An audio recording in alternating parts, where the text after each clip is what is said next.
Kayla Estrada tawang-tawa sa sarili dahil sa Christmas games nila kasama ang kanyang tatay na si John Estrada.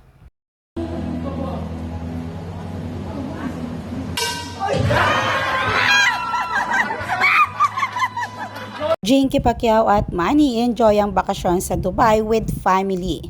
Napakaganda nga ng bonding dito ng mag-asawa at kasama rin niya dito ang kapatid ni Chinky.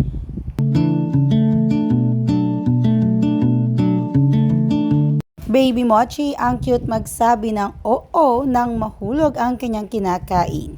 Tuwang-tuwa nga dito ang netizens.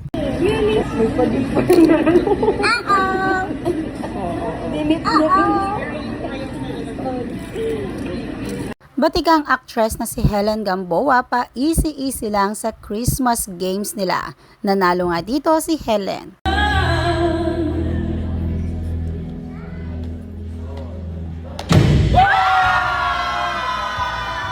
Apo ni Marjorie Barreto nagkalit ng ikis siya ng kanyang mami na si Tani. Napaka-cute nga ng reaksyon dito ni Riley. Ngunit nang makita ni Riley ang regalo sa kanya ng kanyang mami ay talagang natuwa na rin naman ito. Natawa rin sila sa reaksyon nito. Baby Mochi ang cute ng reaksyon sa kanyang kinakain sa isang restaurant. Tila sarap na sarap nga dito si Mochi. Oh!